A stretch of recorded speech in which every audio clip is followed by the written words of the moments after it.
YS그룹의 심장부, 서울의 스카이라인을 압도하는 YS타워. 최상층 집무실은 침묵으로 가득 차 있었다. 오직 강지훈 부사장의 손에 들린 만년필이 서류 위를 스치는 소리만이 그 정적을 섬세하게 깨뜨리고 있었다. 그의 시선은 다음 분기 사업 보고서에 복잡한 수치와 그래프에 고정되어 있었고, 잘 다듬어진 미간에는 한치의 흐트러짐도 없는 집중력이 서려 있었다. 지훈에게 세상은 명확한 숫자와 논리, 그리고 예측 가능한 결과로 이루어져 있었다. 감정이나 우연 같은 불확실한 요소가 끼어들 자리는 없었다. 그의 완벽한 질서의 세계를 방해한 것은 책상 위에 놓인 스마트폰의 집요한 진동이었다. 발신인은 김민준이었다. 지훈은 잠시 미간을 찌푸렸지만 이내 전화를 받지 않고 다시 서류로 눈을 돌렸다. 하지만 진동은 끈질기게 이어졌고, 결국 그는 하던 일을 멈추고 났고 차가운 목소리로 전화를 받았다. 무슨 일이야? 바쁜 거 알면서. 그의 목소리에는 업무 외의 일로 시간을 뺏기는 것에 대한 노골적인 불쾌감이 묻어 있었다. 수화기 너머로 김민준의 능청스러운 목소리가 들려왔다. 이야, 우리 강 부사장님 목소리 한번 차갑네. 내가 아니면 누가 네 숨통 좀 틔워주겠냐. 그래서 전화했지. 오늘 저녁 약속 잊은 건 아니겠지. 지훈은 기억이 없는 약속을 떠올리려 애썼지만 그의 머릿속에는 온통 인수합병 관련 서류뿐이었다. 그의 침묵이 길어지자 민준이 한숨을 쉬며 말했다. 거봐, 잊었을 줄 알았어. 지난번에 내가 네 뒤처리 도와준 거 말이야. 그거 갚기로 했잖아. 그제야 지훈의 머릿속에 희미한 기억이 떠올랐다. 한 달 전, 경쟁사의 비열한 언론 플레이로 YS그룹이 위기에 처했을 때, 언론사 사주의 아들인 민준이 마쿠에서 힘을 써준 일이 있었다. 당시 지훈은 고마움의 표시로 민준의 소원 하나를 들어주기로 약속했다. 그는 그것이 또 다른 사업적 거래나 투자 요청일 것이라 짐작했지만 민준의 요구는 터무니없었다. 바로 자신을 대신해 맞선 자리에 나가달라는 것이었다. 그딴 시시한 일에 내 시간을 쓰라고 지훈의 목소리가 한층 더 차가워졌다. 그는 자신의 인생에서 연애나 결혼은 사업적 필요에 의한 전략적 제휴일 뿐이라고 여겼다. 정략 결혼 상대가 아닌 여자와 시간을 낭비하는 것은 그의 사전에 없는 일이었다.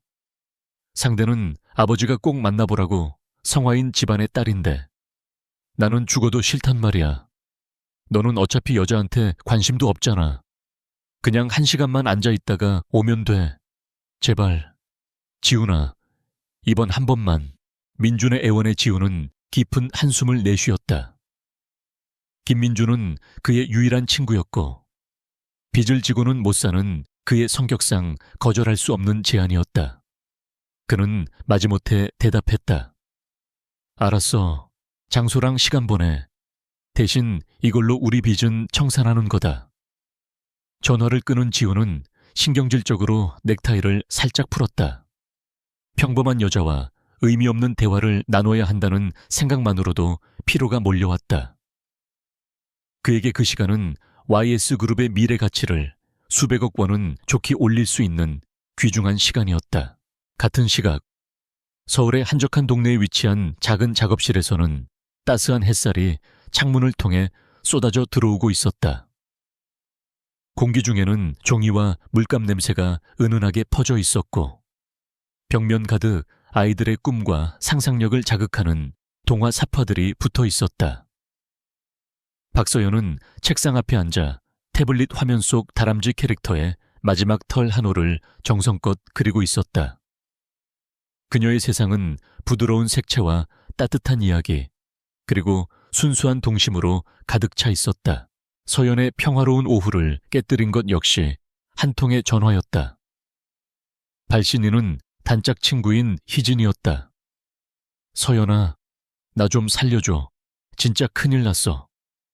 수화기 너머로 들려오는 희진의 다급한 목소리에 서연은 깜짝 놀라 손에 들고 있던 펜을 내려놓았다. 무슨 일이야? 어디 아파? 그녀의 걱정스러운 물음에 희진은 거의 울먹이며 자초지종을 설명하기 시작했다. 오늘은 그녀의 인생이 걸린 중요한 출판사 면접이 갑자기 잡혔는데 하필이면 엄마가 주선한 맞선과 시간이 겹친다는 것이었다. 엄마한테는 절대 말 못해. 이거 취소하면 나 정말 집에서 쫓겨날지도 몰라. 서연아, 네가 나 대신 한 번만 나가주면 안 될까? 그냥 1시간만. 밥만 먹고 오면 돼. 응. 희진의 간절한 부탁에 서연은 난감한 표정을 지었다. 그녀는 낯선 사람과의 어색한 식사 자리를 그다지 좋아하지 않았다. 더군다나 맞선이라니. 하지만 평소 희진에게 많은 도움을 받았던 터라 매정하게 거절할 수가 없었다. 결국 그녀는 깊은 한숨과 함께 승낙했다. 알았어. 이번 한 번뿐이야. 대신 나중에 맛있는 거 사줘야 해. 전화를 끊은 서연은 작업실 한쪽에 놓인 거울 앞에 섰다. 물감이 살짝 묻은 편안한 티셔츠와 청바지 차림의 자신을 보며 막막함을 느꼈다.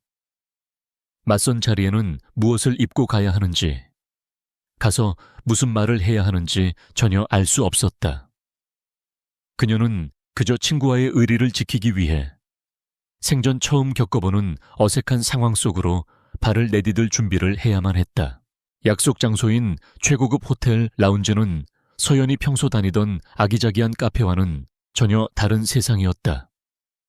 대리석 바닥은 거울처럼 반짝였고 거대한 샹들리에에서는 눈부신 빛이 쏟아져 내렸다. 값비싼 정장을 차려입은 사람들 사이에서 서연은 최대한 단정하게 고른 원피스 차림이 왠지 모르게 초라하게 느껴졌다.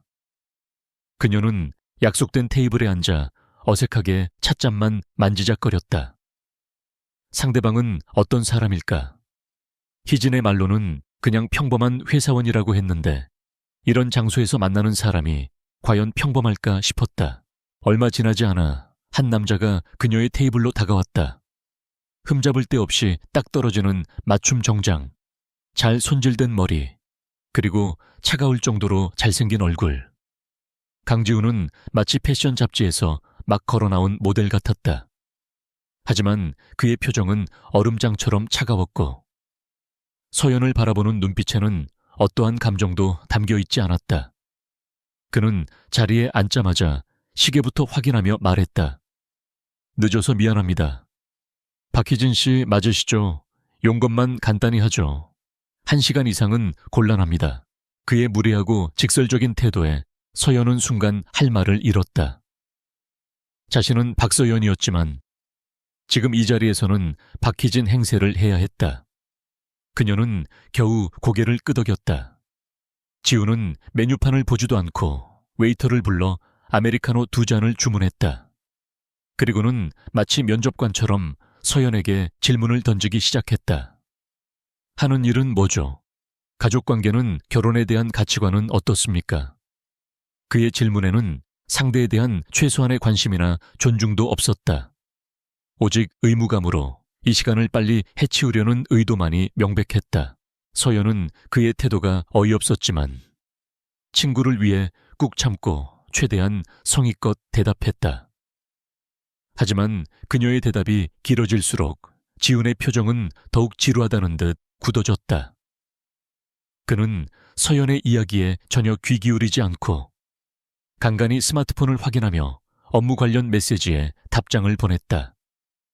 서연은 점차 인내심의 한계를 느꼈다.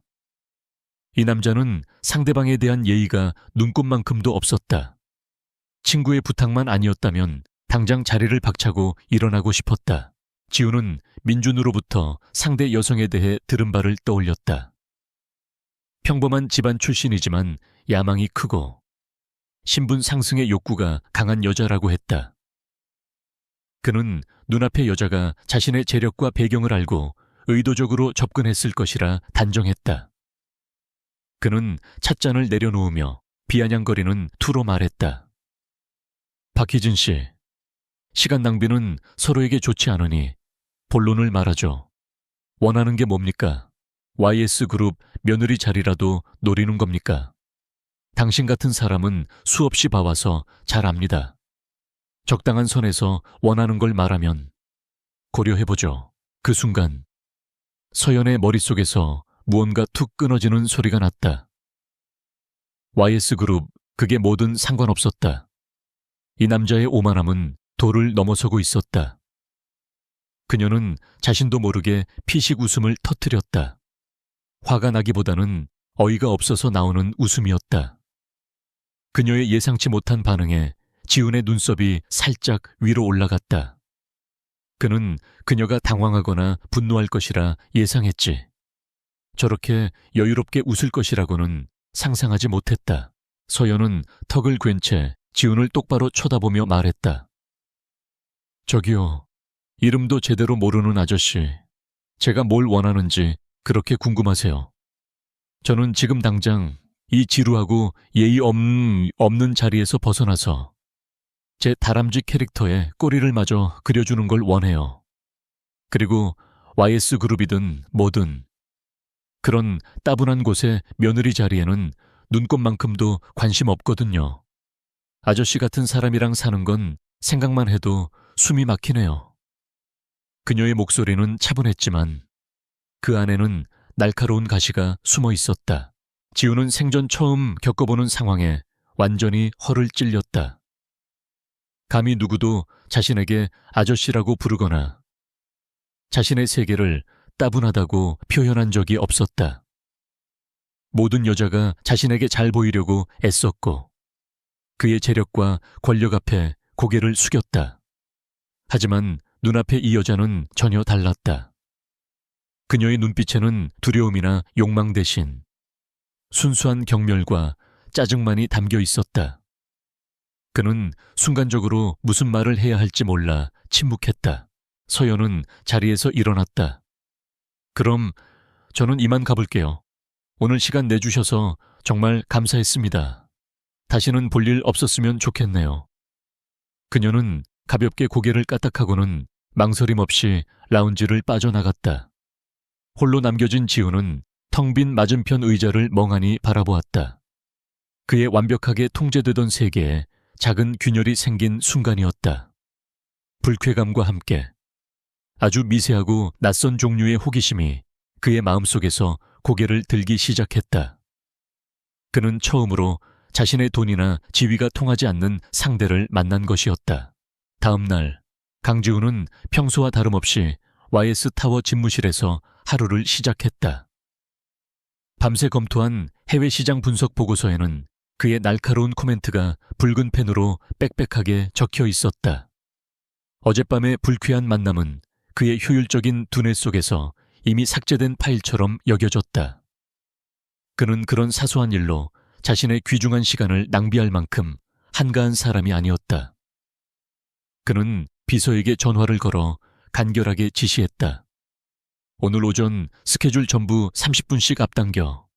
그리고 김민준에게는 내가 빚을 청산했다고 전해. 하지만 그의 의지와는 달리 머릿속 어딘가에서 자꾸만 어제의 장면이 불쑥 떠올랐다. 자신을 아저씨라고 부르던 담담한 목소리, 경멸과 짜증이 뒤섞여 있던 그 눈빛. 그는 수많은 사람을 만나왔지만 그런 눈빛은 처음이었다. 대부분은 그 앞에서 경외심이나 두려움 혹은 탐욕을 드러냈다. 하지만 그녀는 달랐다. 마치 자신이 길가에 굴러다니는 돌멩이라도 되는 듯 아무런 관심도 가치도 없다는 듯한 태도였다. 그 무관심이 지훈의 자존심을 미세하게 긁었다. 오전 내내 이어진 임원회의에서도 지훈은 몇 번이나 집중력을 잃었다. 복잡한 재무제표 위로 그녀의 얼굴이 아른거렸고 신사업 발표를 듣는 중에도 숨이 막힌다는 그녀의 말이 귓가에 맴돌았다. 그는 이런 자신이 이해가 되지 않았다. 고작 이름도 제대로 모르는 여자와의 스쳐 지나가는 만남일 뿐인데 왜 이렇게 신경이 쓰이는 걸까? 그는 이것이 자신의 완벽한 통제력에 대한 도전이라고 결론 내렸다. 예측 불가능한 변수가 발생했고 그 원인을 파악하고 제거해야만 직성이 풀리는 그의 성격이 발동한 것이다. 결국 지우는 참지 못하고 김 비서를 호출했다. 그의 충직한 비서는 지훈이 부르기도 전에 이미 문 앞에서 대기하고 있었다. 어제 저녁 내가 만났던 박희진이라는 여자에 대해 알아봐. 가족관계, 직업, 주변 평판까지 사적인 정보는 필요 없어. 공적으로 확인할 수 있는 선에서만 1시간 주지. 김 비서는 조금 놀란 표정을 지었지만 이내 프로페셔널한 미소를 되찾고는 고개를 숙였다. 알겠습니다, 부사장님. 지훈은 다시 서류로 눈을 돌리며 이것은 단순한 호기심이 아니라 리스크 관리를 위한 정보 수집일 뿐이라고 스스로에게 되뇌었다. 한편 박서연은 자신의 작은 작업실에서 어젯밤의 소동을 까맣게 잊은 채 일에 몰두하고 있었다. 희진에게는 그 오만불손한 남자에 대해 한바탕 쏟아내며 웃어넘겼다. 세상에 그런 남자는 처음 봤다니까. 자기가 무슨 왕자님이라도 되는 줄 아나 봐. 희진은 미안해하며 서연이 좋아하는 케이크를 사들고 와서 위로했다. 서연에게는 그 남자는 그저 재수없는 해프닝이었을 뿐. 자신의 삶에 어떤 영향도 미치지 못하는 존재였다. 그녀의 세상은 마감을 앞둔 동화책과 그 안에서 살아 숨쉬는 동물 캐릭터들이 전부였다. 그녀는 책상에 앉아 새로 구상 중인 동화의 주인공, 겁 많은 아기 고슴도치의 스케치를 다듬고 있었다. 세상의 모든 것이 무서워 늘 가시를 세우고 다니지만 사실은 누구보다 따뜻한 마음을 가진 캐릭터였다. 서연은 자신의 작품을 통해 아이들에게 세상은 겉모습만으로 판단할 수 없는 것들로 가득하다는 메시지를 전하고 싶었다. 그녀는 그림을 그릴 때 가장 행복했고 아이들이 자신의 책을 읽으며 웃음 짓는 모습을 상상하는 것만으로도 마음이 따뜻해졌다. 1시간 뒤 김 비서가 단정한 서류 봉투를 들고 지훈의 집무실로 들어왔다. 요청하신 자료입니다. 지훈은 무심하게 봉투를 받아들었다. 첫 장을 넘기는 순간 그의 표정이 미묘하게 변했다. 서류에 적힌 이름은 박희진이 아니었다. 박서연, 동화 일러스트레이터. 그는 첨부된 사진을 보았다. 어제 만났던 그 여자가 틀림없었다. 프로필 사진 속 그녀는 작업실로 보이는 공간에서 환하게 웃고 있었는데 어제의 차가운 모습과는 전혀 다른 사람처럼 보였다. 보고서는 그녀의 삶을 건조한 텍스트로 요약해 놓았다. 명문대 출신도 아니고 대단한 집안 배경도 없었다. 작은 공모전에서 몇 번 수상한 경력이 전부였다. SNS 활동도 거의 하지 않았고 알려진 인맥도 소박했다. 보고서는 그녀를 특이사항 없는 평범한 20대 여성으로 결론 내리고 있었다. 지훈은 의아했다. 그렇다면 왜 그녀는 친구 대신 맞선 자리에 나왔던 걸까? 그리고 왜 자신 앞에서 그렇게 당당할 수 있었을까? 신분 상승을 노리는 여자라면 결코 보일 수 없는 태도였다.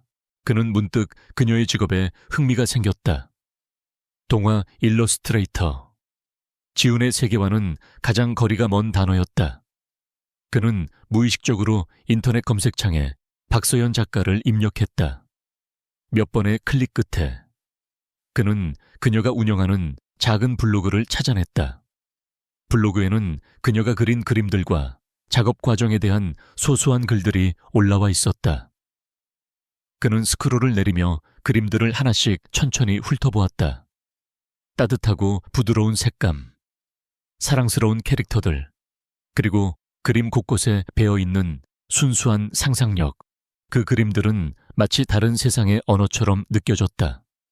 오직 효율과 결과만을 중시하는 그의 흑백의 세계에 다채로운 색깔의 물감이 한 방울 떨어진 듯한 기분이었다. 그는 자신도 모르게 오랜 시간 동안 그녀의 그림들을 들여다보았다. 특히 숲속 동물들이 모여 서로를 보듬어주는 그림 앞에서 그는 잠시 시선을 떼지 못했다. 경쟁과 배신이 난무하는 자신의 세계에서는 결코 찾아볼 수 없는 낯설고 따뜻한 감정이었다. 며칠 후 서연은 단골 서점인 햇살 책방에 들렀다. 그곳은 대형 서점의 위세에 밀려 겨우 명맥을 유지하고 있는 동네의 작은 책방으로 인심 좋은 노부부가 운영하는 곳이었다. 서연은 자신의 신간 동화책 몇 권에 사인을 해서 기부하기 위해 찾아온 것이었다. 할아버지, 할머니, 저 왔어요. 그녀가 문을 열고 들어서자 할머니가 주름진 얼굴 가득 미소를 지으며 그녀를 맞았다. 어이구, 우리 서연 작가님 오셨네. 안 그래도 보고 싶었는데. 하지만 노부부의 얼굴에는 평소와 다른 그늘이 드리워져 있었다. 서연이 걱정스럽게 묻자 할아버지는 깊은 한숨을 내쉬며 책방이 곧 문을 닫게 될지도 모른다고 털어놓았다. 이 건물을 포함한 일대가 대기업에 팔려 거대한 쇼핑몰을 짓는다는 소문이 돌고 있다는 것이었다. 서연의 마음이 철렁 내려앉았다. 이 책방은 그녀에게 어린 시절의 추억이 담긴 소중한 공간이었다. 그녀는 노부부의 손을 잡으며 진심으로 위로의 말을 건넸지만 아무런 도움도 줄 수 없는 현실에 마음이 무거웠다. 바로 그 시각 강지훈은 YS그룹의 사회공헌 활동 현황을 보고받고 있었다. 그는 평소 이런 일은 담당 임원에게 모두 맡겼지만 그날따라 이상하게 직접 현장을 둘러보고 싶다는 생각이 들었다. 그가 방문하기로 한 곳 중 하나가 바로 햇살 책방이 위치한 낙후된 상업지구였다. 그는 차에서 내려 수행원 없이 혼자 거리를 걸었다. 그때 그의 눈에 낡은 책방 안에서 노부부와 애틋하게 이야기를 나누고 있는 서연의 모습이 들어왔다. 그는 자신도 모르게 발걸음을 멈추고 멀리서 그 모습을 지켜보았다. 맞선 자리에서 보았던 차갑고 날카로운 모습은 온데간데 없었다. 진심으로 노부부를 걱정하고 따뜻한 눈빛으로 그들을 위로하는 그녀의 모습은 그가 블로그에서 보았던 그림들과 꼭 닮아 있었다. 그는 잠시 후 책방을 나서는 서연의 어깨가 축 처져 있는 것을 보았다.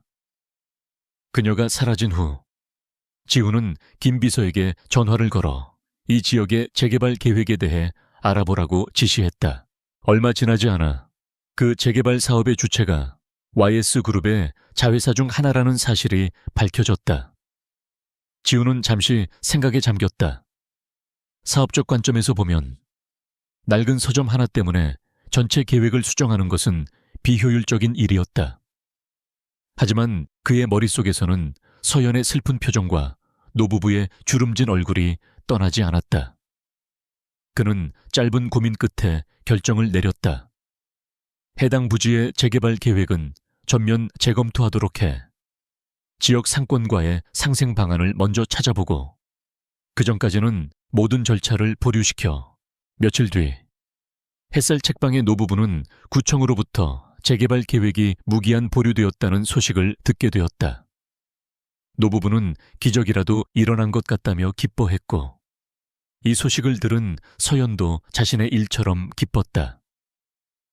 책방 할머니는 며칠 전 웬 아주 비싼 옷을 입은 젊은 신사가 책방 앞에서 한참 서성이다가 어디론가 전화를 거는 모습을 봤다고 말했다. 서연은 그저 우연이겠거니 하고 대수롭지 않게 넘겼다.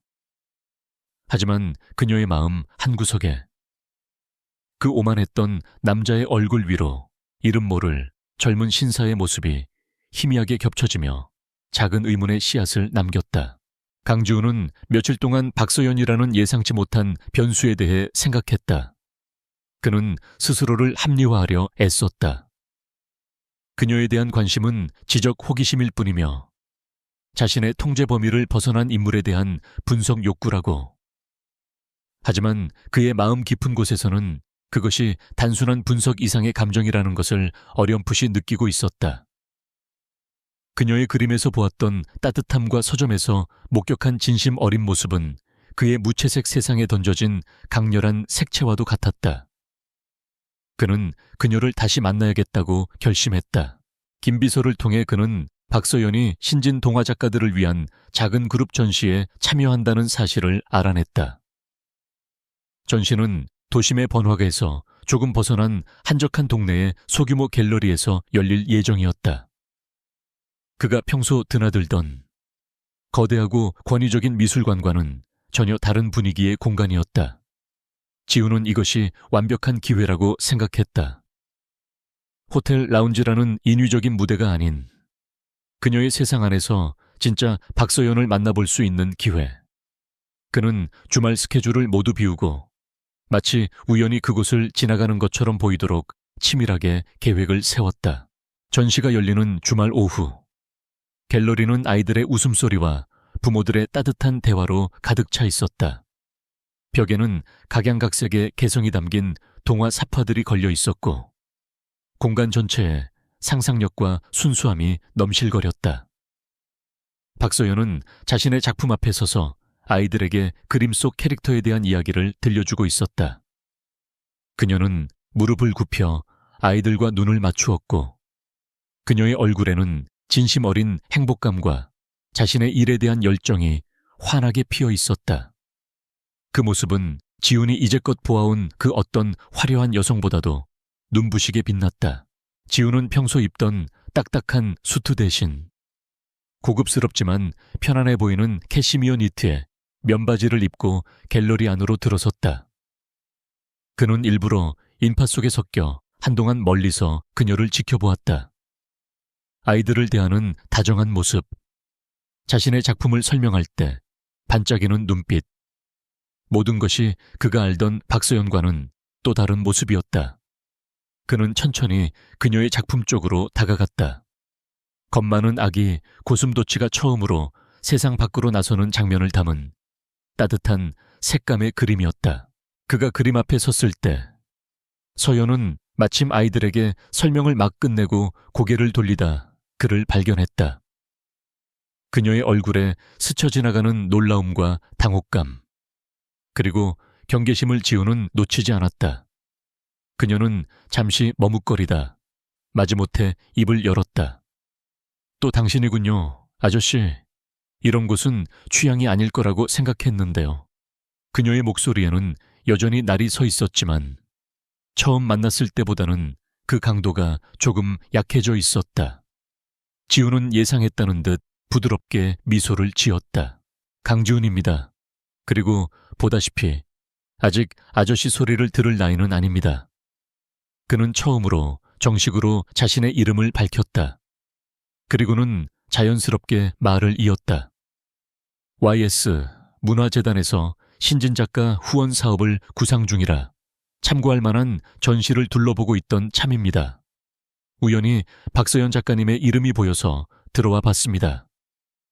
그것은 그럴듯한 거짓말이었고 그의 지위를 생각하면 충분히 가능한 일이었다.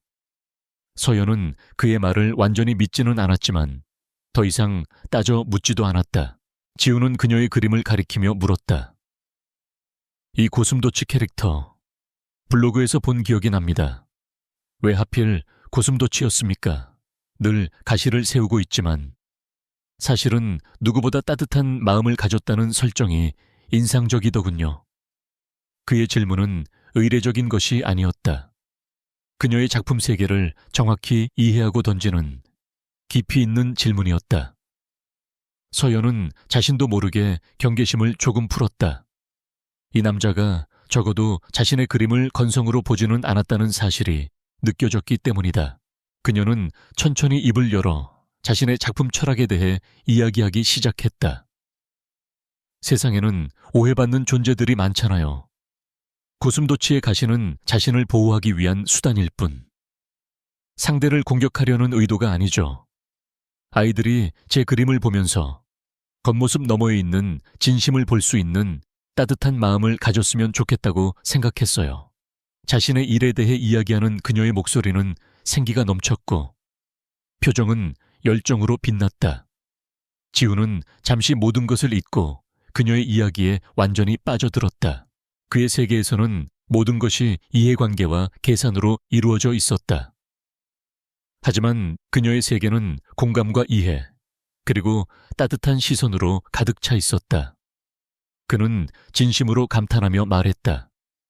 훌륭한 생각이군요. 비즈니스 세계에서는 상대의 약점을 파고드는 것이 미덕이지만 박서연 작가님의 세계에서는 상대의 가시를 이해해주는 것이 미덕이군요. 어쩌면 우리가 잃어버린 가장 중요한 가치일지도 모르겠습니다. 그의 통찰력 있는 말에 서연은 다시 한번 놀라며 그를 바라보았다. 오만하고 무례하기만 한 사람인 줄 알았는데 의외의 면이 있었다. 바로 그때 한 아이가 그림을 구경하다 발을 헛디뎌 들고 있던 오렌지 주스를 바닥에 쏟고 말았다. 주스는 하필 서연의 작품 액자 바로 아래로 흘러갔다. 아이는 놀라 울음을 터뜨렸고 아이 엄마는 어쩔 줄 몰라 하며 허둥댔다. 서연 역시 당황해서 어찌할 바를 모르고 있었다. 그 순간 지훈이 빠르고 침착하게 움직였다.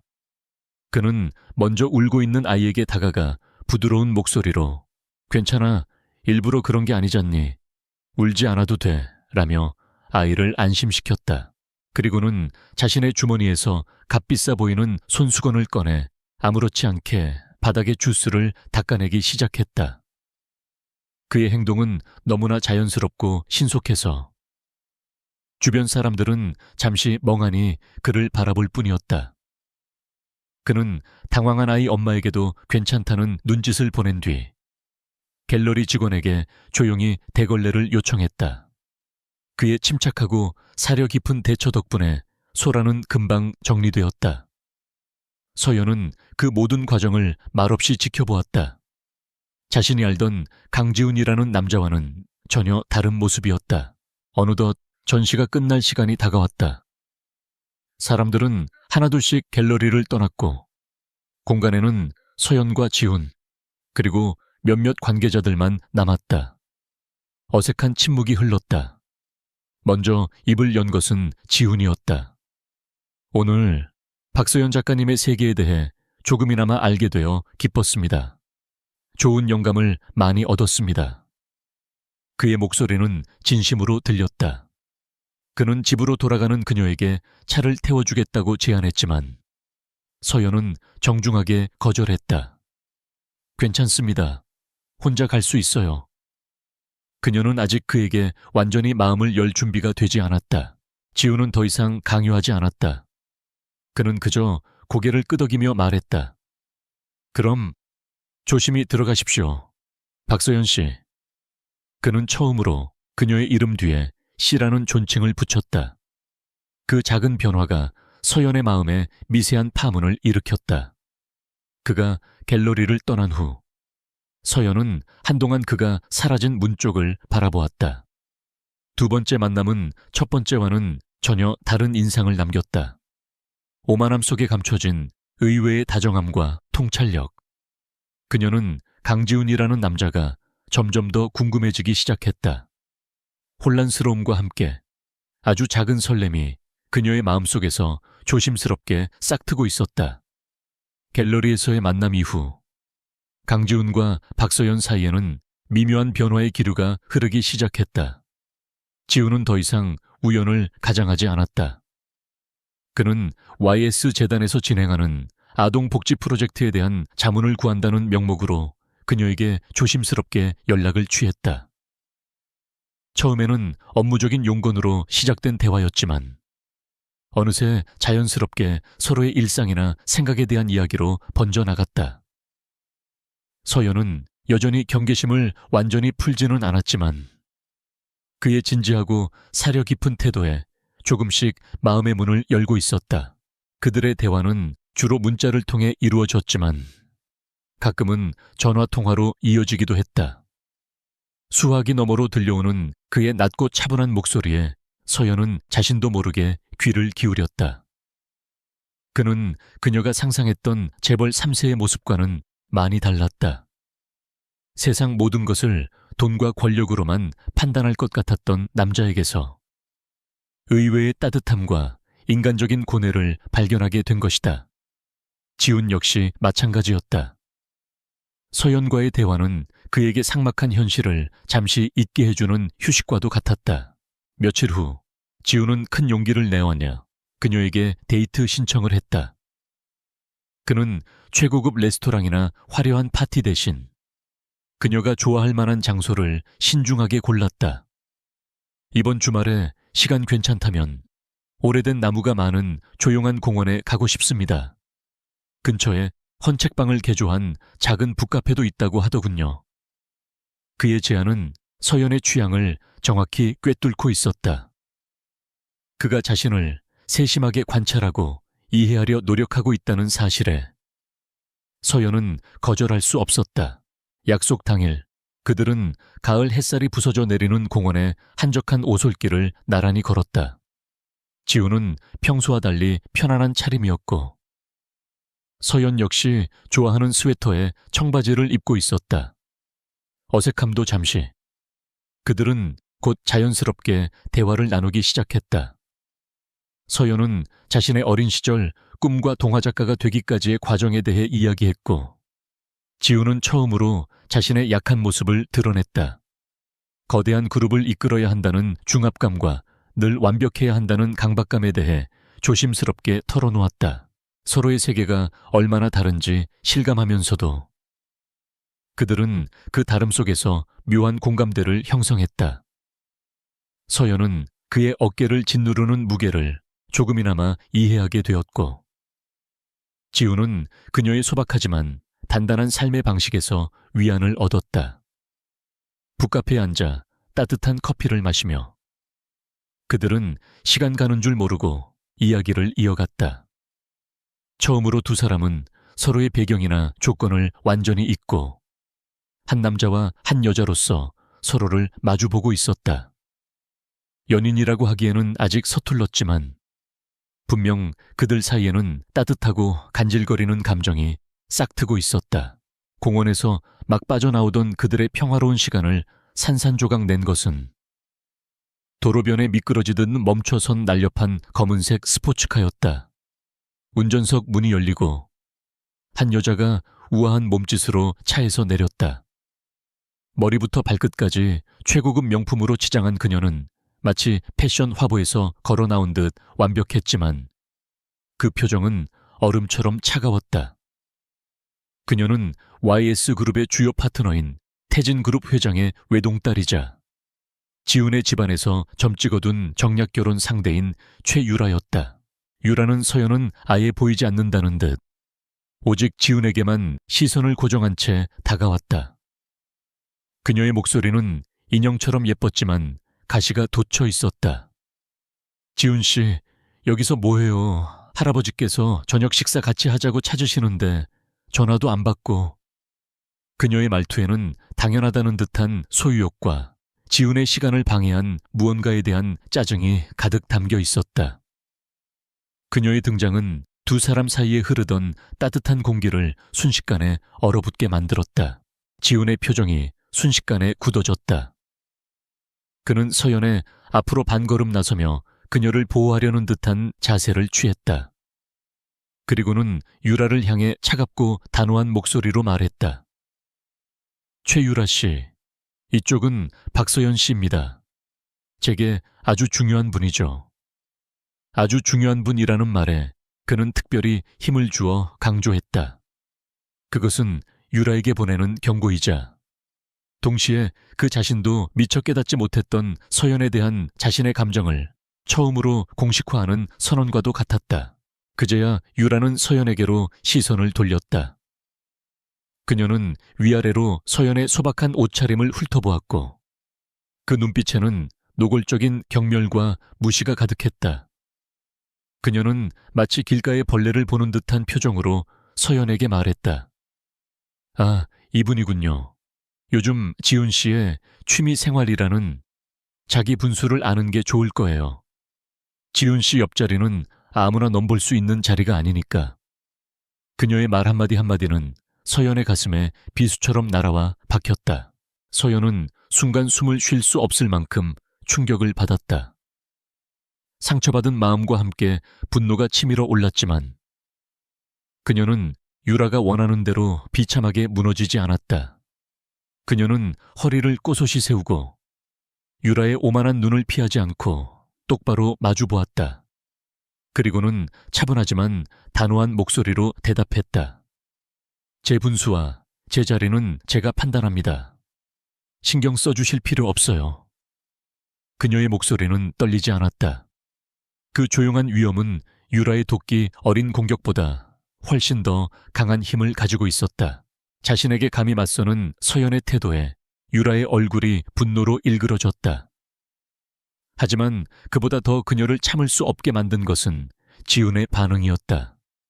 지훈은 서연을 모욕한 유렉의 살기가 느껴질 만큼 차가운 눈빛을 보내고 있었다. 내 사람에게 함부로 말하지 마시오, 최유라 씨. 그리고 다시는 내 개인적인 일에 상관하지 않았으면 합니다. 그의 목소리는 분노로 낮게 가라앉아 있었고 그 안에는 2번 다시 용납하지 않겠다는 서늘한 경고가 담겨 있었다. 주변을 지나가던 몇몇 사람들이 이들의 팽팽한 대치 상황을 흥미롭게 쳐다보기 시작했다. 공개적인 장소에서 지훈에게 모욕을 당한 유라는 얼굴이 새빨개졌다.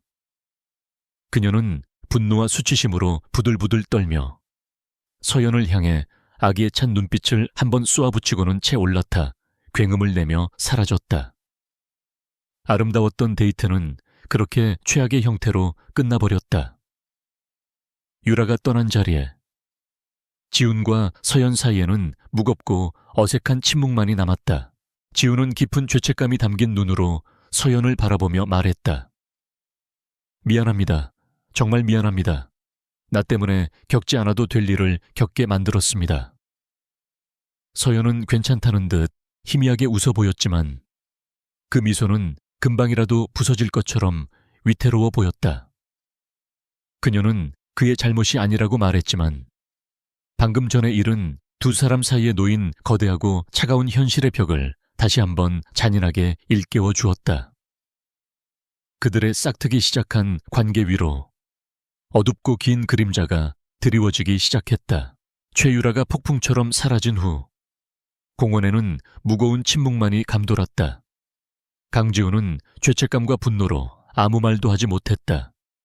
자신의 견고한 세계가, 그 세계의 오만한 논리가 박서연이라는 순수한 존재에게 얼마나 날카로운 상처를 입힐 수 있는지 눈앞에서 목격한 충격은 컸다. 그는 서연의 상처받은 얼굴을 차마 바로 쳐다볼 수 없었다. 그녀를 지켜주지 못했다는 자책감이 그의 심장을 무겁게 짓눌렀다. 서연은 애써 아무렇지 않은 척했지만 창백해진 얼굴은 그녀의 속마음을 감추지 못했다. 최유라의 존재는 그녀와 지훈 사이에 놓인 거대한 사회적 간극을 적나라하게 보여주었다. 그들은 서로 다른 언어를 쓰고 서로 다른 공기를 마시며 살아가는 사람들이었다. 잠시나마 그 벽을 잇고 서로에게 다가섰던 달콤한 시간은 잔인한 현실의 일격에 산산조각 나버렸다. 그날 이후 서연은 조심스럽게 한 걸음 뒤로 물러섰다. 지훈이 보내는 문자 메시지에 대한 답장은 점점 짧아졌고 만나자는 그의 제안은 이런저런 핑계로 정중하게 거절했다. 그녀는 시간이 필요했다. 이 관계를 계속 이어가는 것이 과연 옳은 일인지, 자신에게 더 큰 상처만 남기게 될 것은 아닌지 깊이 고민해야 했다. 그녀는 자신의 작업실로 도피했다. 캔버스 위에 그림을 그리는 동안에만 그녀는 복잡한 현실을 잠시 잊고 온전한 자신으로 돌아갈 수 있었다. 모욕감과 분노에 휩싸인 최유라는 복수를 다짐했다. 그녀는 강지훈을 직접 공격할 수는 없었지만 박서연이라는 약한 고리를 무너뜨리는 것은 어렵지 않다고 생각했다. 그녀는 자신의 집안인 태진그룹의 영향력을 이용해 서연의 숨통을 교묘하게 조이기 시작했다. 서연의 신간 동화책 출간을 긍정적으로 검토하던 작은 출판사는 갑자기 이유 없이 계약을 보류했고 다음 기획 전에 그녀의 작품을 걸기로 했던 갤러리 역시 돌연 결정을 취소했다. 연이어 닥친 불운의 서연은 깊은 좌절감에 빠졌다. 그녀는 자신의 재능에 문제가 있는 것은 아닌지 자책하며 괴로워했다. 이 모든 일의 배후에 최유라가 있다는 것은 꿈에도 생각하지 못했다. 그녀는 그저 자신의 작은 세계가 알 수 없는 이유로 흔들리고 있다고만 느꼈다. 지우는 서연의 갑작스러운 거리감과 그녀의 목소리에 서린 깊은 슬픔을 감지했다. 단순히 그날의 사건 때문만은 아니라는 직감이 그의 마음을 불안하게 만들었다. 그는 즉시 김 비서에게 서연의 최근 신상에 대해 알아보라고 지시했다. 그의 지시는 짧고 단호했다. 박서연 작가 주변에서 일어나고 있는 모든 일을 사소한 것 하나까지 전부 보고해. 김 비서는 며칠간의 뒷조사 끝에 출판 계약과 전시가 무산된 사실, 그리고 그 배후에 태진그룹의 압력이 있었다는 정황을 파악해 지훈에게 보고했다. 보고를 받는 순간 지훈의 눈빛이 차갑게 얼어붙었다. 그의 얼굴에서 모든 감정이 사라지고 분노로 이성이 마비될 것 같은 서늘한 기운만이 감돌았다. 그것은 더 이상 단순한 감정 싸움이 아니었다. 최유라는 서연의 인격을 모독한 것을 넘어 그녀의 꿈과 인생 그 자체를 짓밟으려 하고 있었다. 그것은 강지훈에 대한 명백한 선전포고였다. 그는 자신의 사람을 건드리는 것을 결코 용납하지 않았다. 그는 즉시 방역을 준비했다. 자신의 방식대로 가장 압도적이고 되돌릴 수 없는 방식으로.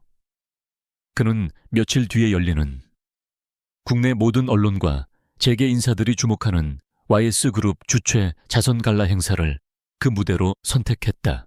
갈라 행사가 열리는 밤, 호텔 연회장은 대한민국을 움직이는 권력자들로 가득 찼다. 화려한 드레스와 값비싼 보석들 사이로 거짓된 미소와 보이지 않는 암투가 오갔다. 지우는 그 모든 위선을 경멸했지만 오늘은 기꺼이 그 위선의 중심에 서기로 했다. 아니나 다를까. 최유라가 마치 약속이라도 한 듯 그에게 다가와 자연스럽게 팔짱을 끼려 했다. 그녀는 수많은 카메라 앞에서 지훈과의 친밀한 관계를 과시함으로써 박서연에게 마지막 쐐기를 박을 생각이었다. 바로 그 순간이었다. 지훈은 그녀의 손을 부드럽지만 단호하게 뿌리쳤다. 그리고는 주변의 모든 이들이 들을 수 있을 만큼 크고 명확한 목소리로 말했다. 최유라 씨, 오해가 있는 것 같습니다. 우리 사이는 비즈니스 파트너, 그 이상도 이하도 아닙니다. 그의 말에 연회장에는 순간 정적이 흘렀다. 유라의 얼굴은 하얗게 질렸다. 지우는 멈추지 않고 마치 확인 사살이라도 하듯 차가운 목소리로 덧붙였다. 그리고 내 사람을 건드리는 건 YS그룹 전체에 대한 도전으로 간주하겠습니다. 그의 폭탄 선언에 장내는 술렁이기 시작했다. 기자들의 카메라 플래시가 쉴 새 없이 터졌다. 지우는 여기서 한 걸음 더 나아갔다. 그는 단상으로 올라가 마이크를 잡았다. 오늘 이 자리를 빌려 YS재단의 새로운 사회 공헌 프로젝트를 발표하고자 합니다. 저희는 재능 있는 신진 예술가들을 발굴하고 그들의 창작 활동을 전폭적으로 지원하는 YS 드림 프로젝트를 시작합니다. 그는 잠시 말을 멈추고 연회장에 모인 사람들을 둘러보았다. 그리고는 가장 중요한 발표를 이어갔다. 그리고 그 영광스러운 첫 번째 파트너로 독창적인 작품 세계와 따뜻한 감성을 지닌 박서연 동화 작가를 선정하게 되었음을 기쁘게 발표합니다. YS는 그녀의 재능이 세계적인 수준으로 뻗어나갈 수 있도록 모든 지원을 아끼지 않을 것입니다. 이 발표는 최유라의 비열한 공격에 대한 완벽한 카운터펀치였다. 그는 서연의 무너진 자존심을 공개적으로 일으켜 세웠고 YS그룹이라는 거대한 방패로 그녀를 완벽하게 보호했으며 감히 누구도 그녀를 넘볼 수 없도록 그녀의 가치를 세상에 공표했다. 이 모든 상황을 귀빈석에서 지켜보던 지훈의 할아버지 강 회장의 얼굴은 분노로 굳어졌다. 태진그룹과의 전략적 관계를 손자가 한순간에 엉망으로 만들고 검증되지 않은 여자 문제로 그룹 전체의 이미지를 실추시킨 것을 그는 용납할 수 없었다. 그는 비서에게 나지막이 명령했다. 행사가 끝나는 대로 지훈이 당장 내 집무실로 들게 해. 지훈과 가족 간의 갈등이 마침내 수면 위로 떠오른 순간이었다. 한편 작업실에서 뉴스를 통해 이 소식을 접한 서연은 충격으로 온몸이 굳어버렸다. 자신을 위해 YS그룹 전체를 적으로 돌릴 수도 있는 위험한 도박을 감행한 남자. 그의 무모하지만 진심 어린 보호의 그녀는 눈물을 흘렸다. 고마움과 동시에 그의 거대하고 위험한 세계에 깊숙이 발을 들여놓게 되었다는 두려움이 그녀를 덮쳐왔다. 그는 그녀를 위해 기꺼이 자신을 방패로 만들었다. 이제 그녀는 그 방패 뒤에 숨을 것인지 아니면 용기를 내어내어 그의 곁에 나란히 설 것인지 결정해야만 했다. 자선갈라 행사에 화려한 막이 내리자마자 강지훈은 YS타워 최상층에 위치한 할아버지 강 회장의 집무실로 향했다. 집무실의 공기는 밖의 소란스러움과는 대조적으로 얼음장처럼 차갑게 가라앉아 있었다. 강 회장은 거대한 원목 책상 뒤에 앉아 지훈을 기다리고 있었다. 그의 얼굴은 평소의 온화함 대신 분노와 실망으로 굳어 있었고 그 눈빛은 어떤 변명도 용납하지 않겠다는 듯 날카롭게 빛났다. 내가 오늘 무슨 짓을 저질렀는지 알고 있느냐? 강 회장의 목소리는 나지막했지만 그 안에는 태산을 무너뜨릴 듯한 무게가 실려 있었다. 그는 지훈이 태진그룹과의 전략적 동맹을 한낱 감정 문제로 망가뜨린 것과 검증되지 않은 여자를 위해 그룹 전체를 도마 위에 올린 어리석음을 질책했다.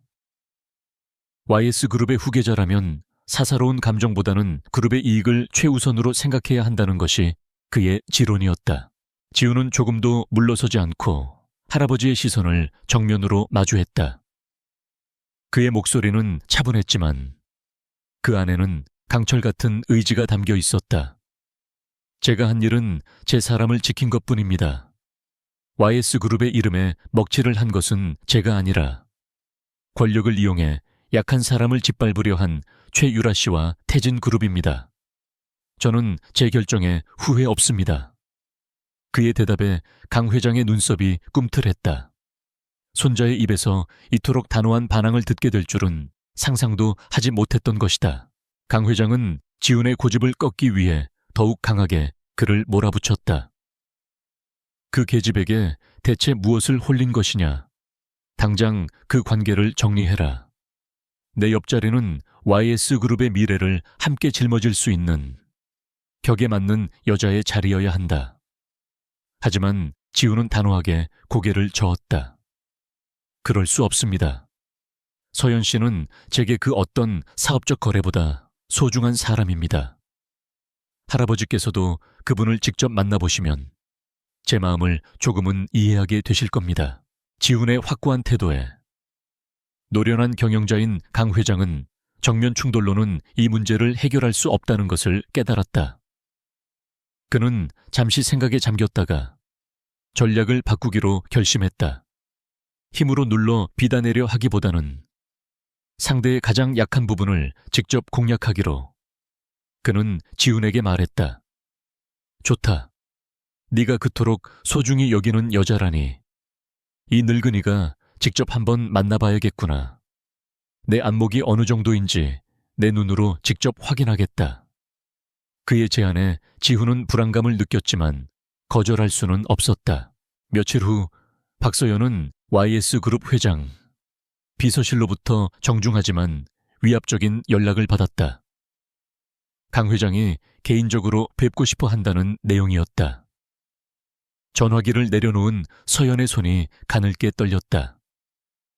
대한민국 재계의 살아있는 전설이자 강지훈의 세계를 지배하는 절대자. 그를 혼자서 마주해야 한다는 생각만으로도 숨이 막히는 듯한 공포가 밀려왔다. 그녀는 도망치고 싶었다. 하지만 여기서 물러선다면 자신을 위해 모든 것을 건 지훈의 진심을 배신하는 셔널이라고 생각했다. 그녀는 두려움을 꾹 누르고 만나겠다는 의사를 전했다. 약속 장소는 회사의 딱딱한 사무실이 아닌 고풍스러운 한옥으로 된 강 회장의 개인 사저였다. 웅장한 대문을 지나 잘 가꿔진 정원을 거쳐 들어선 대청마루는 수십 년의 세월과 권위가 고스란히 느껴지는 공간이었다. 값비싼 고미술품과 서예 작품들이 즐비한 그곳에서 서연은 자신이 마치 다른 시대, 다른 세상에 잘못 들어온 이방인처럼 느껴졌다. 강 회장은 수행원 하나 없이 홀로 앉아 차를 마시며 그녀를 기다리고 있었다. 그는 서연에게 자리를 권하며 따뜻한 차를 한 잔 건넸다. 그의 태도는 예상대로 부드러웠지만 서연은 그 부드러움 뒤에 숨겨진 날카로운 칼날을 느낄 수 있었다. 강 회장은 드라마에서처럼 돈 봉투를 내밀거나 떠나라고 윽박지르지 않았다. 대신 그는 서연의 삶과 꿈, 그리고 행복에 대해 묻기 시작했다. 그의 질문들은 평범한 대화처럼 들렸지만 사실은 그녀의 인성과 가치관, 그리고 그릇의 크기를 시험하기 위한 치밀하게 계산된 심리 테스트였다. 그림을 그리는 삶은 즐거운가? 돈벌이는 변변치 않을 텐데. 부모님은 어떤 분들이신가? 자식에게 무엇을 기대하시지? 서연 양이 생각하는 행복이란 어떤 것인가? 서연은 처음에는 긴장했지만 이내 마음을 가다듬고 솔직하게 자신의 생각들을 이야기했다. 그녀는 자신을 과장하거나 꾸미지 않았다. 돈보다는 자신의 그림을 보고 행복해하는 아이들의 미소에서 더 큰 보람을 느끼며 평범하지만 성실하게 살아오신 부모님을 존경하고 거창한 성공보다는 소소한 일상 속에서 만족을 찾는 자신의 삶에 대해 담담하게 말했다. 대화가 무르익자 강 회장은 마침내 본론을 꺼냈다. 그의 목소리는 여전히 부드러웠지만 그 안에는 서늘한 의도가 담겨 있었다. 내 손주 지훈이는 보통 아이가 아닐세. YS그룹이라는 거대한 배를 이끌고 험한 파도를 헤쳐나가야 할 운명을 타고났지. 그 아이의 곁에 있는 사람은 돛이 되어주지는 못할 망정 짐이 되어서는 안 돼. 서연 양은 지훈이에게 어떤 존재가 되어줄 수 있겠는가? 그것은 그녀가 지훈의 인생에 어울리지 않는 존재라는 것을 우회적으로 지적하는 예리한 질문이었다. 서연은 잠시 숨을 골랐다. 그리고는 강 회장의 눈을 똑바로 바라보며 차분하지만 단호한 목소리로 대답했다. 회장님, 저는 감히 강지훈 씨의 돛이 되어주겠다고 말씀드릴 수 없습니다. 저는 그가 항해하는 거친 바다에 대해 아무것도 알지 못합니다. 하지만 이것 하나는 약속드릴 수 있습니다. 저는 결코 그의 짐이 되지는 않을 겁니다. 저는 제 자리에서 제 삶을 묵묵히 살아갈 것입니다. 만약 그런 저의 모습이 폭풍우속을 항해하는 그에게 잠시 쉬어갈 수 있는 작은 등대가 되어줄 수 있다면 저는 그것으로 만족합니다. 그녀의 대답에 강 회장의 눈빛이 미세하게 흔들렸다. 그는 눈물이나 탐욕 혹은 순진한 애정을 예상했지만 서연의 대답은 그의 예상을 완전히 벗어났다. 자신의 한계를 명확히 인지하는 겸손함, 상대에게 짐이 되지 않으려는 굳건한 자존심, 그리고 사랑하는 사람을 위해 기꺼이 등대가 되어주겠다는 헌신. 그는 서연이라는 여자가 자신이 생각했던 것보다 훨씬 더 단단하고 깊은 내면을 가졌다는 것을 인정하지 않을 수 없었다. 강 회장은 더 이상 아무것도 묻지 않았다. 그는 그저 조용히 찻잔을 비울 뿐이었다. 그의 침묵은 긍정도 부정도 아니었다. 그는 서연을 돌려보내며 마지막으로 한마디를 덧붙였다. 오늘 이야기는 잘 들었네. 돌아가 보게. 서연은 정중하게 인사를 하고 그의 사저를 나섰다. 문 밖으로 나오자 그제야 긴장이 풀리며 다리가 후들거렸다. 그녀는 힘든 시험을 치렀다. 합격인지 불합격인지는 알 수 없었지만 적어도 그녀는 자신의 진심을 다해 정면으로 부딪혔다. 이제 공은 다시 강 회장에게로 넘어갔다. 강 회장과의 만남 이후 강지훈과 박서연 사이에는 불안한 평온이 찾아왔다. 강 회장은 더 이상 두 사람의 관계에 대해 어떤 언급도 하지 않았지만 그것이 곧 인정을 의미하는 것은 아니었다. 마치 폭풍전야처럼 보이지 않는 긴장감이 그들의 주위를 맴돌았다. 지훈은 이런 상황을 타개하기 위해 서연과 함께하는 YS 드림 프로젝트에 더욱 몰두했다. 그것은 그녀의 재능을 지원한다는 명분과 함께 그녀의 곁에 머물 수 있는 유일하고도 정당한 방법이었다. 그들은 프로젝트를 진행하며 자연스럽게 더 많은 시간을 함께 보냈다. YS 재단의 회의실에서, 서연의 작은 작업실에서, 때로는 새로운 영감을 얻기 위해 찾은 미술관에서 함께하는 시간이 길어질수록 그들의 감정은 더욱 깊고 단단해졌다. 지훈은 서연의 순수한 열정과 따뜻한 세계관에 점점 더 깊이 매료되었고, 서연은 지훈의 차가운 가면 뒤에 숨겨진 외로움과 따뜻한 진심을 발견하며 그를 더욱 사랑하게 되었다. 하지만 그들의 행복은 위태로운 빙판 위에 서 있는 것과 같았다. 자선갈래에서 공개적으로 모욕을 당한 최유라와 그녀의 아버지인 태진그룹의 최 회장은 복수의 칼날을 갈고 있었다. 그들의 분노는 단순히 강지훈 개인을 향한 것이 아니라 YS그룹 전체를 향한 적대감으로 번져나갔다. 그들은 YS그룹의 적대적인 해외 투자 펀드와 비밀리에 접촉했다. 그리고 YS그룹의 내부 정보와 전략적 약점들을 그들에게 넘기며 YS그룹의 경영권을 빼앗기 위한 치밀한 기업 사냥을 계획했다. 마침내 거대한 폭풍이 YS그룹을 덮쳤다. 적대적 펀드는 예고 없이 YS그룹의 주식을 대량으로 매집하기 시작했고, 주식시장은 순식간에 혼돈에 빠졌다. 동시에 언론에는 YS그룹의 재무 상태와 리더십에 대한 악의적인 허위 정보들이 유포되기 시작했다. 투자자들 사이에서는 공포 심리가 확산되었고, YS그룹의 주가는 곤두박질쳤다. 창사 이래 최대의 위기였다. YS그룹이라는 거대한 배가 좌초될지도 모른다는 위기감이 그룹 전체를 덮쳤다. 강지훈은 즉시 폭풍의 심장부로 뛰어들었다. 그는 그룹의 핵심 임원들로 구성된 위기 대응팀, 일명 워룸의 수장이 되어 사태 수습을 지휘했다. 워룸의 공기는 팽팽한 긴장감으로 가득 차 있었다. 수십 개의 모니터에는 실시간으로 변하는 주가, 그래프와 해외 뉴스 속보가 쉴 새 없이 흘러나왔고, 지훈은 하루에 서너 시간 쪽잠을 자며 수천 명 직원의 운명이 걸린 결정을 매 순간 내려야 했다. 이 지옥 같은 전쟁은 필연적으로 서연과의 관계에도 영향을 미쳤다.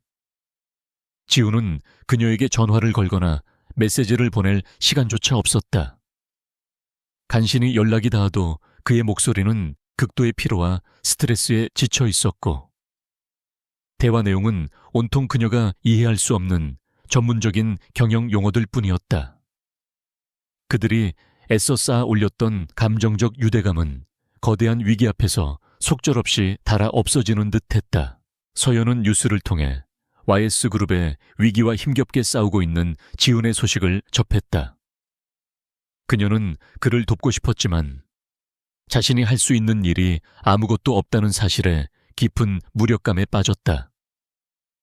적대적 인수합병, 주가 방어, 기업 스파이, 그 모든 것은 그녀의 세상과는 너무나도 거리가 먼 외계의 언어처럼 느껴졌다. 그녀는 그에게 따뜻한 응원의 메시지를 보내거나 힘이 될 만한 작은 그림을 그려 보내기도 했지만, 거대한 전쟁을 치르고 있는 그에게 그런 것들이 과연 위로가 될지 자신이 없었다. 두 사람 사이의 거리는 점점 더 멀어졌다. 지훈은 위급한 상황을 제대로 설명할 여유가 없었고, 서연은 그런 그에게 짐이 될까봐 섣불리 연락하기를 주저했다. 그 아이의 곁에 있는 사람은 짐이 되어서는 안 돼. 강 회장의 말이 날카로운 가시가 되어 그녀의 마음을 찔렀다. 그녀는 자신이 정말로 지훈의 인생에 아무런 도움이 되지 못하는 그저 짐일 뿐인 존재가 아닐까 하는 생각에 괴로워했다.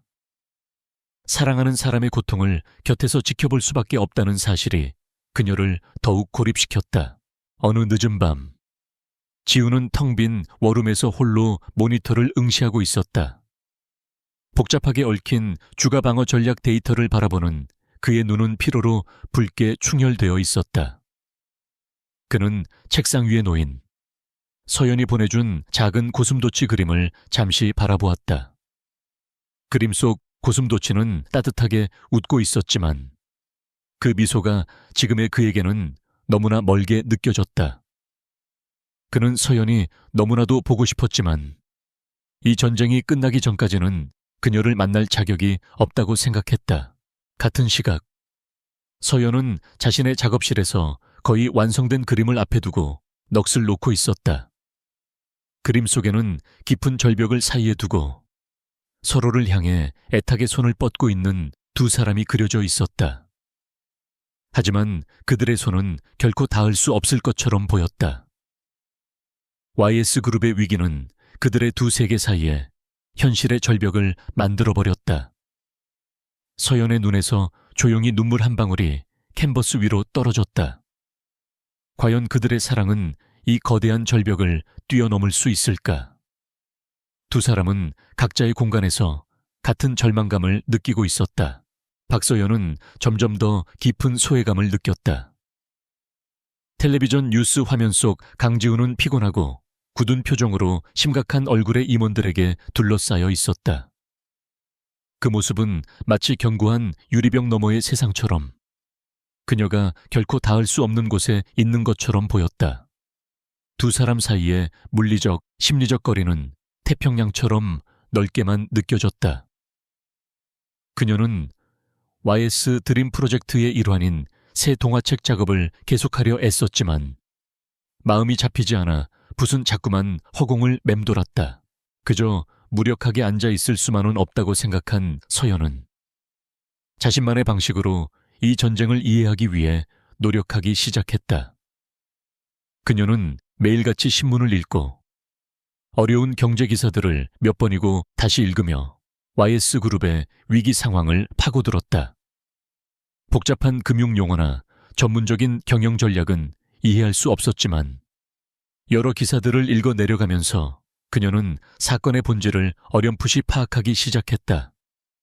이것은 단순히 돈을 둘러싼 싸움이 아니라 회사의 정체성과 영혼을 건 싸움이라는 것을, 특히 그녀의 눈길을 끈 것은 YS그룹을 향한 악의적인 언론 플레이의 핵심 논리였다.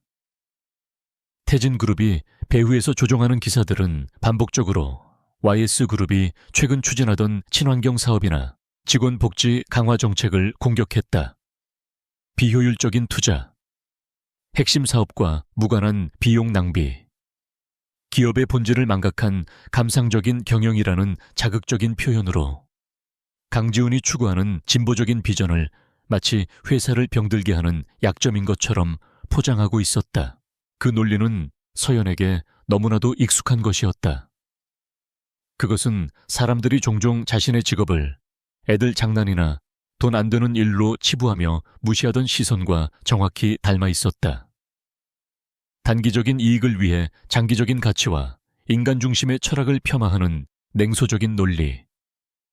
서연은 S그룹에 대한 공격이 바로 그 지점에서 이루어지고 있다는 것을 깨달았다. 그녀는 비로소 이 복잡한 전쟁의 언어를 자신만의 방식으로 이해하기 시작했다. 그 무렵 서연은 YS 프로젝트에 지원을 받아 작업 중인 동화책의 스토리를 다듬고 있었다. 이야기는 욕심 많은 여우 한 마리가 숲속 동물들에게 나타나 당장의 이익을 위해 숲의 나무를 모두 베어다 팔자고 유혹하는 내용이었다.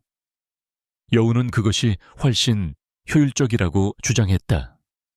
하지만 지혜로운 늙은 곰은 숲 그 자체, 즉 맑은 공기와 깨끗한 물, 그리고 함께 살아가는 공동체야말로 진짜 보물이며 눈앞의 이익 때문에 숲을 파괴하는 것은 결국 모두를 파멸로 이끄는 길이라고 동물들을 설득한다.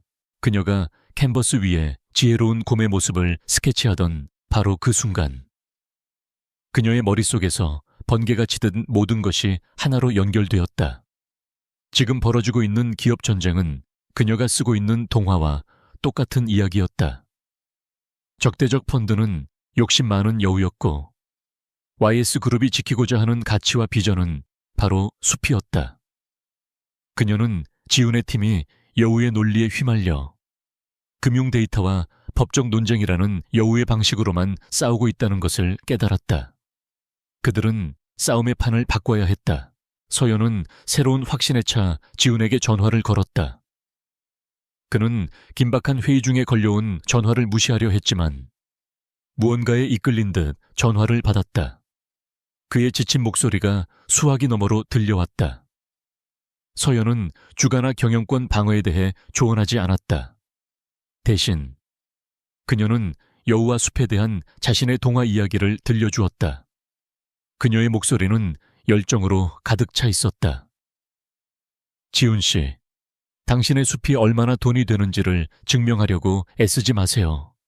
대신 당신의 숲이 왜 우리 모두에게 소중하며 왜 반드시 지켜져야만 하는지를 사람들에게 보여주세요. 그녀의 말에 지훈은 순간 아무 말도 할 수 없었다. 마치 머리를 한 대 세게 얻어맞은 듯한 충격이었다.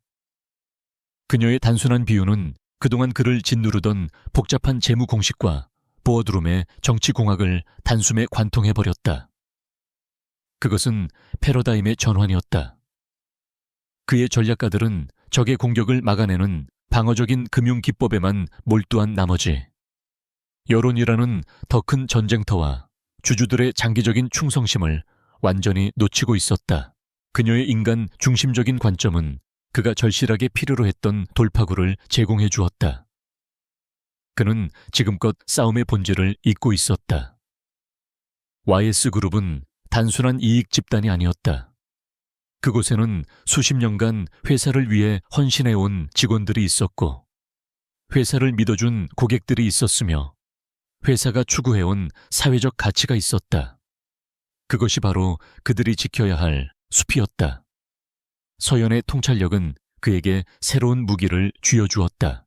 지훈은 전화를 끊자마자 새로운 희망과 에너지가 온몸에 차오르는 것을 느꼈다. 그는 즉시 긴급 임원 회의를 소집했다. 그리고 완전히 새로운 대응 전략을 발표했다. 지금부터 우리의 전략은 방어가 아니라 설득이다. YS그룹이 우리의 직원과 환경, 그리고 고객들을 위해 어떤 노력을 해왔는지 세상에 알려라. 직원들의 진솔한 인터뷰 영상을 만들고 우리의 사회공헌 활동 보고서를 전면에 내세워 이번 적대적 인수 시도가 바로 이 모든 소중한 가치들에 대한 공격임을 명확히 알려야 한다. 그는 더 이상 냉철한 기업가로서가 아니라 하나의 공동체를 지키는 리더로서 반격을 선언했다. 박서연의 통찰력으로 새로운 무기를 손에 쥔 강지훈의 방역은 신속하고 강력했다. YS그룹의 대응팀은 즉시 전략의 방향을 180도 수정했다. 딱딱한 재무 보고서와 법적 반박 자료 대신 그들은 YS그룹의 심장을 보여주는 감성적인 이야기들을 세상에 내놓기 시작했다.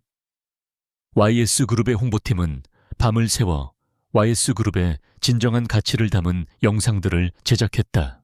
첫 번째 영상의 주인공은 30년 근속의 생산직 직원이었다. 그는 YS그룹과 함께한 자신의 청춘과 회사가 단순한 직장이 아니라 또 하나의 가족이었음을 눈물과 함께 진솔하게 고백했다. 다음으로는 YS재단의 장학금으로 꿈을 이룬 한 청년의 이야기가, 그리고 YS그룹의 친환경 공장 덕분에 되살아난 지역 하천의 모습이 차례로 공개되었다. 캠페인의 슬로건은 단순하고 명확했다. YS는 이익을 넘어 가치를 만듭니다. 이 새로운 캠페인은 대중의 마음을 움직였다. 차가운 기업 전쟁에 따뜻한 인간의 이야기가 더해지자 여론은 급격하게 YS그룹에 우호적으로 돌아서기 시작했다.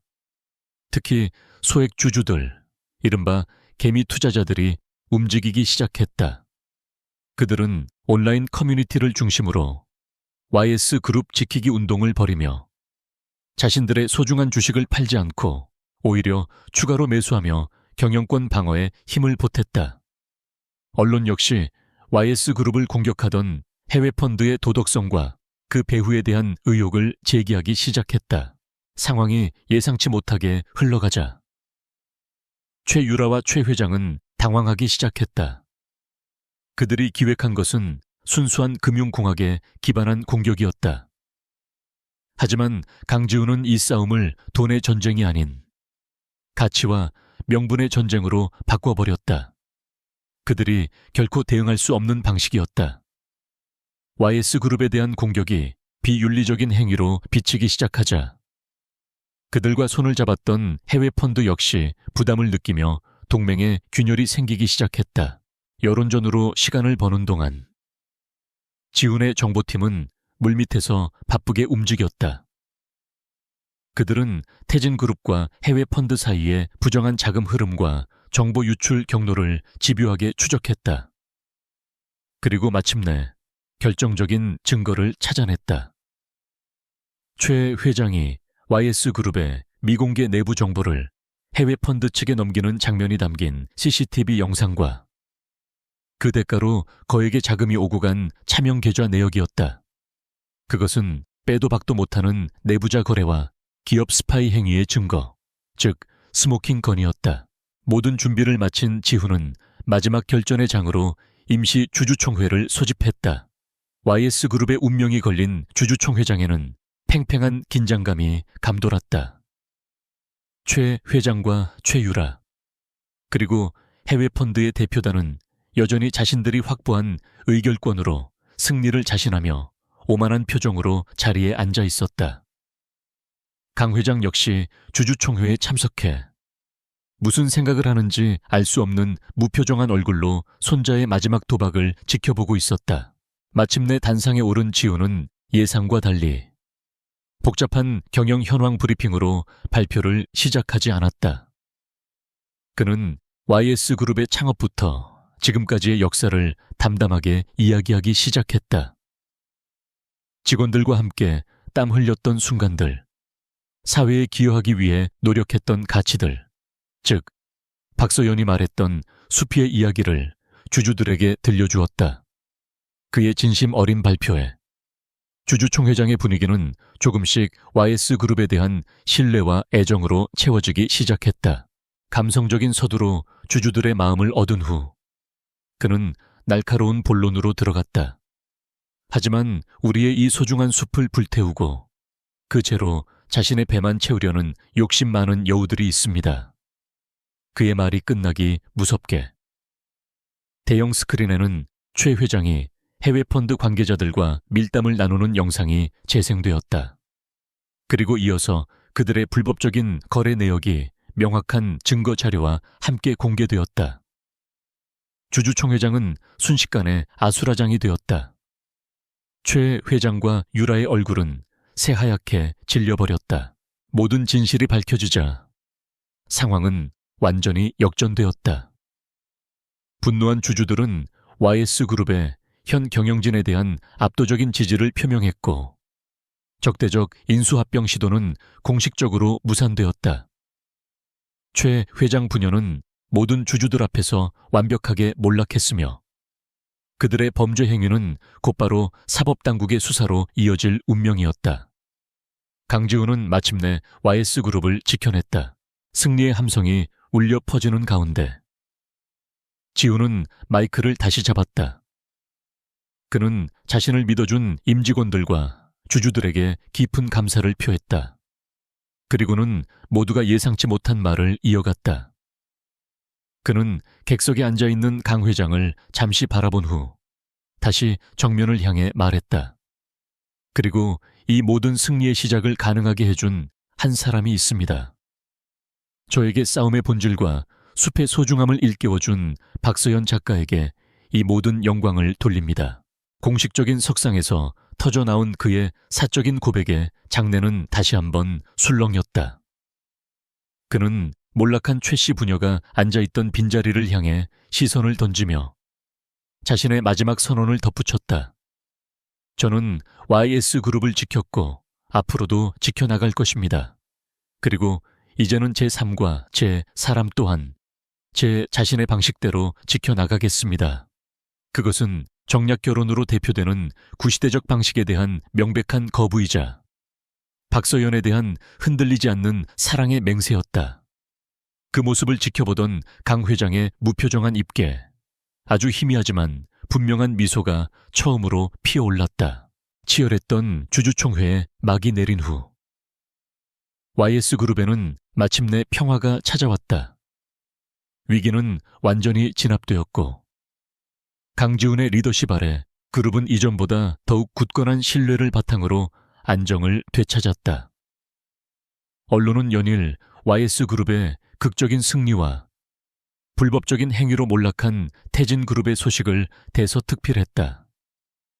강지훈은 냉철한 전략과 따뜻한 가치를 동시에 지켜낸 새로운 시대의 리더로 추앙받았다.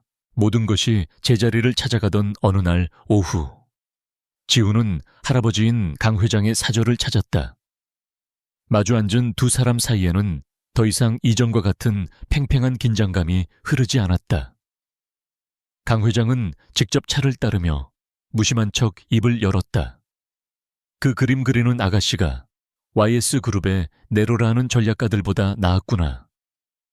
그의 목소리에는 패배의 씁쓸함이 아닌 손자의 안목을 인정하는 듯한 묘한 자부심이 섞여 있었다. 그는 지훈에게 직접적으로 두 사람의 관계를 허락한다는 말을 하지는 않았다. 대신 그는 지훈의 눈을 똑바로 바라보며 말했다. 네가 온 세상에 알린 사람이니 끝까지 책임져라. YS의 이름에 흠집이 가지 않도록. 그것은 강 회장다운 가장 완벽한 방식의 축복이었다. 지훈은 할아버지의 진심을 깨닫고 마음 깊이 고개를 숙였다.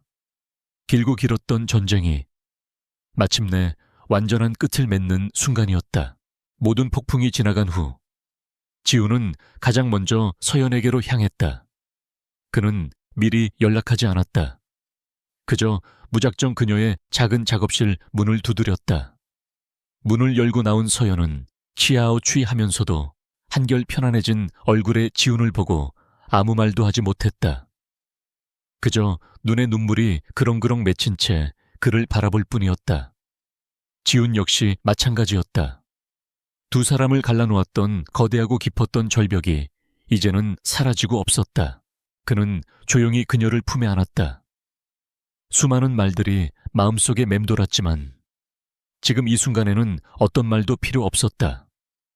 서로의 청과 심장박동을 느끼는 것만으로도 그들은 그동안의 모든 고통과 그리움을 이해하고 위로받을 수 있었다. 한참 후에야 서로를 마주본 두 사람은 약속이라도 한 듯 동시에 희미하게 웃었다. 그들의 사랑은 가장 혹독한 시련을 이겨내고 더욱 단단해져 있었다. 그날 이후 그들은 조심스럽게 서로의 세계를 하나로 합쳐나가는 연습을 시작했다.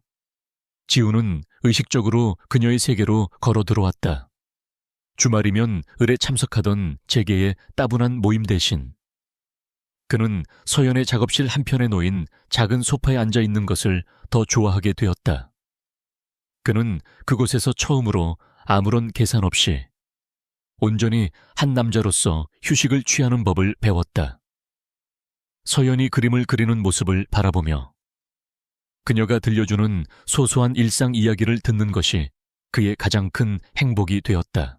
서연 역시 그의 세계를 두려워하지 않고 자신만의 방식으로 당당하게 마주했다. YS 드림 프로젝트의 성공적인 파트너로서 그녀의 재능은 세상에 널리 알려지기 시작했다. 그녀는 더 이상 강지훈의 평범한 여자친구가 아니었다. 자신만의 세계를 가진 존경받는 예술가 박서연이었다. 그녀는 지훈과 함께 YS그룹의 공식 행사에 참석했고 그곳에서 화려한 명품 드레스 대신 자신감과 조용한 위엄으로 스스로를 빛냈다. 사람들은 점차 그녀의 진정한 가치를 알아보게 되었다. 계절이 몇 번 바뀌고 따스한 봄 햇살이 쏟아지는 어느 주말 오후였다. 서연의 작업실은 평화로움으로 가득 차 있었다. 서연은 책상에 앉아 새로 구상 중인 동화책의 스케치를 하고 있었고, 지우는 근처 소파에 앉아 그녀의 이전 작품인 겁 많은 고슴도치를 읽고 있었다. 그의 손에는 더 이상 긴급한 업무 메시지로 가득 찬 스마트폰이 들려있지 않았다. 두 사람의 모습은 마치 오래된 풍경화처럼 자연스럽고 편안해 보였다. 서연은 막 완성한 스케치 한 장을 들고 그에게 다가갔다. 그것은 이번에 새로 출간될 동화책의 표지 그림이었다. 그림 속에는 푸르고 울창한 숲이 그려져 있었다. 그리고 그 숲 안에서 지혜로운 곰과 이제는 더 이상 욕심 부리지 않고 상냥하게 웃고 있는 여우가 함께 새로운 아기 나무를 심고 있었다. 그것은 용서와 성장, 그리고 함께 만들어 나가는 새로운 미래에 대한 아름다운 상징이었다. 지우는 그 그림을 한참 동안 사랑스러운 눈으로 바라보았다. 그리고는 서연을 마주보며 미소 지었다. 정말 멋진 그림이야. 이 책의 제목은 우리가 함께 가꾼 숲이라고 하는 건 어때?